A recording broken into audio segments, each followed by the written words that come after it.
Cuando hablamos de Cronos y hablamos de dioses de la mitología griega y luego de la cultura grecorromana, estamos apenas en una época de la historia, del pensamiento, de la filosofía, de la religión o teología. Sí, porque hay religión cuando ya un dios tiene un hijo, que se estudie luego a todas esas cosas a través de una ciencia o de la que se conoce como ciencia religiosa, a través de sus diferentes ramas, como asignatura, es lo que determina la teología. Pero que siempre todas estas cosas han ido cabalgando con el hombre y en esos momentos todavía no ha irrumpido el pensamiento hebreo en la cultura grecorromana. Que es con eso que se empieza en Occidente a irrumpir una cultura. Y así empieza también a tenerse conciencia de las cuestiones psíquicas y de las cuestiones del alma, del espíritu, que ya se asentaban con Platón y aquellos filósofos postsocráticos en la antigua Grecia. Y que cuando irrumpe el pensamiento hebreo en la cultura grecorromana con el Imperio Romano, cuando da cuestión que penetra el cristianismo, todavía en estas culturas occidentales no se hablaba de monoteísmo. Y según lo que yo pienso, ya eso se encuentra en mi libro, esas palabras que digo acerca de que Dios es un anciano inmortal que rejuvenece cada vez que quiere en su Hijo Jesús, están en mi libro y me vino el pensamiento de pronto y lo escribí. Sencillamente porque también vemos dioses que tienen hijos. Y irrumpe así el cristianismo en la Roma. De ese modo me atrevo a decir que la juventud se va corrompiendo y van naciendo diferentes enfermedades fisiológicas y psíquicas debido a nuestra mala vida, sea sexual o sea de hábitos. Y por eso es que vemos que en las diferentes deformaciones sexuales y porquerías sexuales se adquieren muchas enfermedades por vía oral, por vía sexual, que en última instancia van después a los consultorios médicos, las mujeres y los hombres, a verse enfermedades que tienen que ver con la transmisión por diferentes vías de microbios y de cuestiones sexuales que hacen que la vejez sea más dura y más infeliz para el ser humano. Y ahí es donde entra el hombre, sus tendencias psíquicas, sus tendencias sexuales. Pero también, como vimos la palabra corrupción, podemos decir que en los diferentes estados de nuestra patria, la corrupción y el fraude menoscaban las finanzas públicas y privadas. Así como se corrompe el cuerpo, también en la cuestión política hay corrompimiento y por eso es que los estados no les queda más opción que irse a guerra para ver cómo se adueñan de otras tierras y de otras cosas para mantener su finanza y sus cuestiones. Bueno, ya esto está fuera del tema porque estamos en Semana Santa, pero tiene que ver también con la corrupción del cuerpo y corrupción social y que somos producto de estas sociedades donde hay toda esta cantidad de corrupciones y corrompimientos. Entonces, el tema de la corrupción y el fraude están tomando auge cada día. Respecto a este tema se han pronunciado los bancos mundiales, especialmente el Banco Mundial, quien considera la corrupción como uno de los obstáculos más importantes para el desarrollo social y económico. Ese fenómeno mira el desarrollo dado que debilita el Estado de Derecho y las bases institucionales de las que depende el crecimiento al respecto. En este sentido, podemos mencionar el Banco Mundial, quien afirma estas cosas, quien dice que son cientos las actividades relacionadas con la gestión de gobierno y la lucha contra la corrupción que se desarrolla en todo el mundo. Por eso el Banco Mundial piensa o dice que estas actividades tienen como objetivo supervisar la conducta del personal del banco, minimizar la corrupción en los proyectos financiados por las instituciones y ayudar a los países a mejorar el sector público y controlar la corrupción. Esto proviene del Banco Mundial, base o matriz del sistema capital. Pero como el de nosotros es una cuestión que tiene tres partes en el individuo. ¿Qué piensas? ¿Qué sientes? Pensar, sentir y actuar. Y en esas tres dimensiones nosotros sentimos corrupción psíquica o enfermedad psíquica debido a la corrupción físico-psíquica que hay en el hombre. Ya vimos que entró la antropología. Entonces por eso hablamos de instinto y tendencia. Pero vamos a ver nosotros, ¿por qué un Dios tiene hijos? ¿De dónde proviene eso? Si todavía no había entrado el cristianismo en Roma.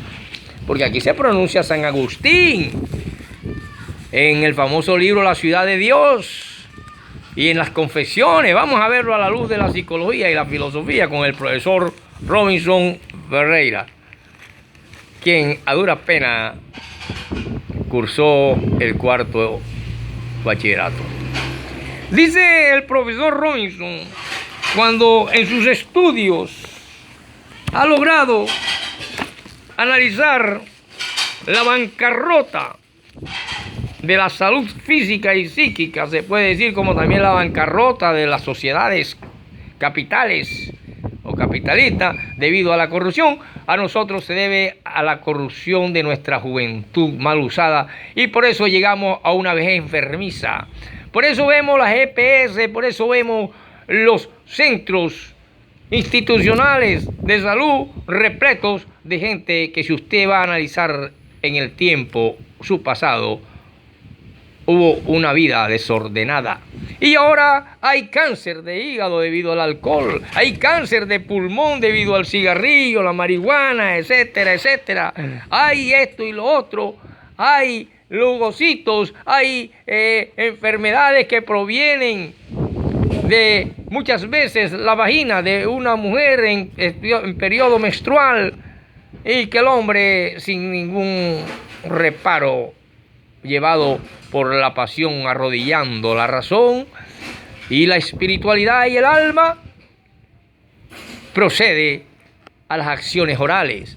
De tal manera que cuando se llega después de 50 años hacia allá y empiezan a surgir la cantidad de enfermedades en el cuerpo, es debido a la mala distribución de nuestra salud en la juventud, trasnochos, etcétera, etcétera.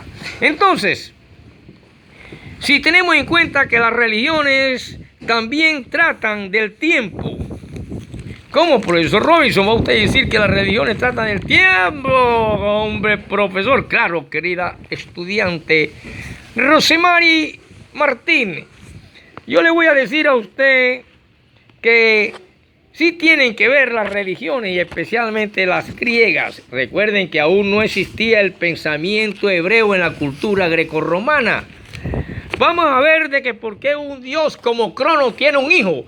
Pero ¿quién es el hijo de Crono? Zeus y otros más que devoró. Pero Zeus viene a ser el dios de dioses en estas culturas que no son monoteístas. Recuerde que eran politeístas y que todavía no había penetrado el pensamiento hebreo en la cultura grecorromana, que es cuando penetra con el cristianismo. Pero vamos a ver esto a la luz de la psicología y la filosofía y el análisis de Ferreira Robinson en cuanto al tiempo y al dios Crono. Tenemos entonces que la religión griega no era monoteísta, porque su filosofía rechazaba la creación. Sabemos que la creación es monoteísta. Entonces, su idea de la eternidad no correspondía a un atributo de Dios, sino de lo perfecto, a la cual el hombre imitaba. Por esa razón su tiempo era cíclico, de un perpetuo retorno, que es lo más semejante a la inmutable o a lo inmutable.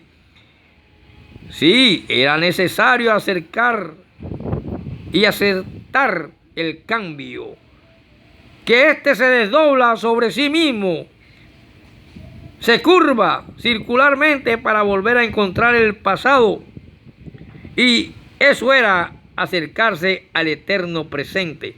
Lo perfecto, las esferas móviles celestes eran el mejor ejemplo de un tiempo cíclico.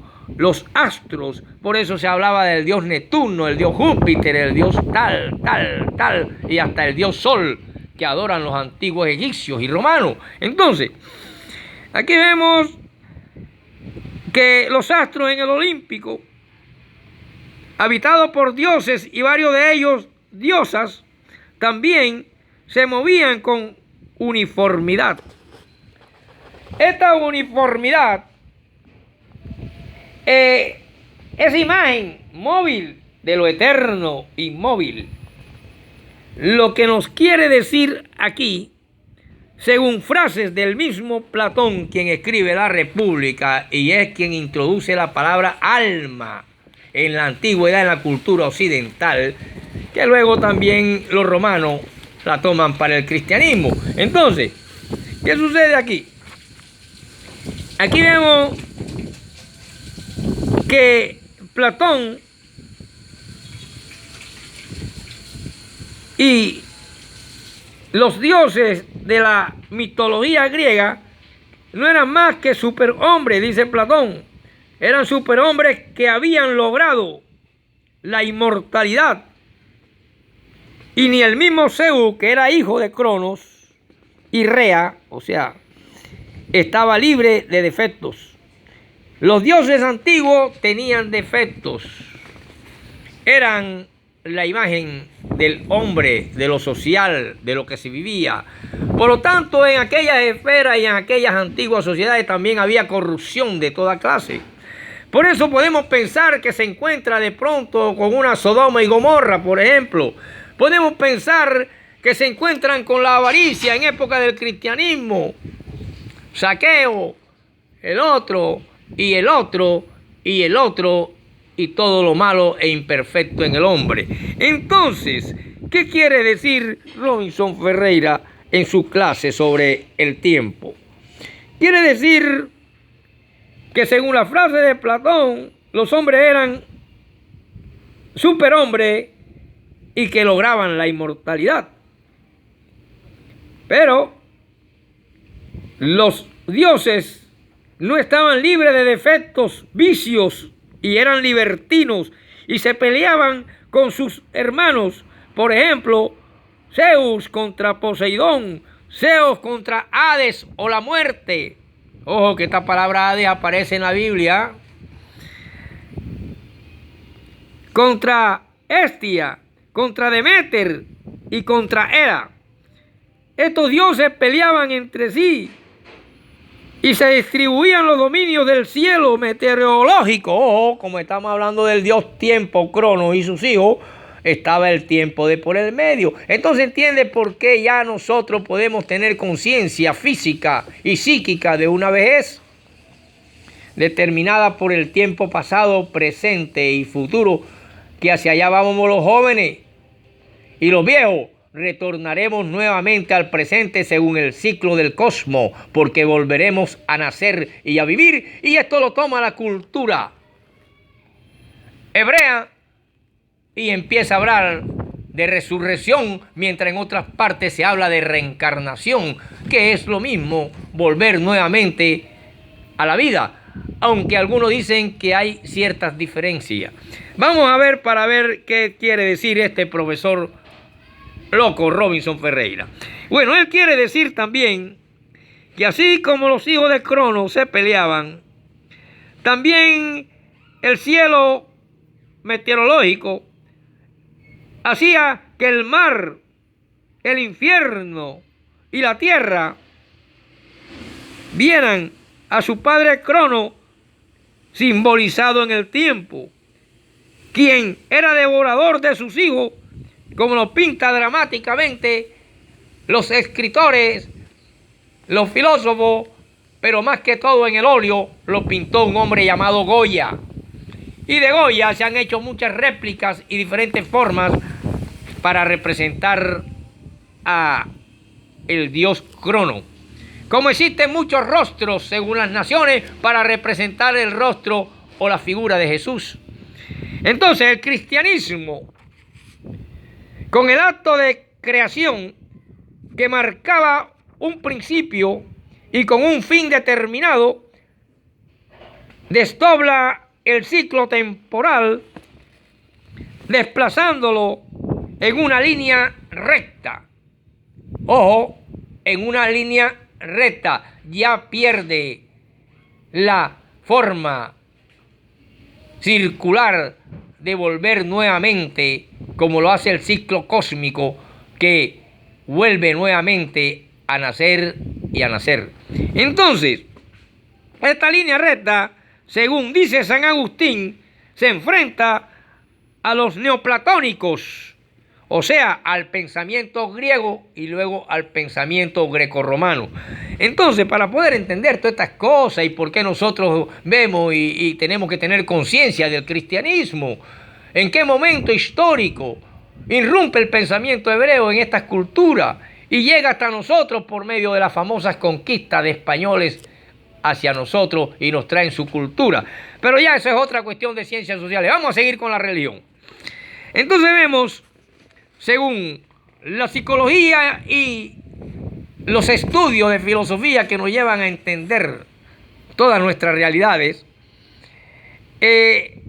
vemos que sostenían el sentido cíclico del tiempo. De eso nos dice Guillaume Guisset en un estudio sobre el tiempo y la historia en el cristianismo patrístico. Y por eso menciona a San Agustín, porque él forma parte de los padres de la iglesia. Entonces, ¿qué pasa? Todavía aquí no hay protestantismo. Todavía aquí en esta época no existe sino un solo cristianismo.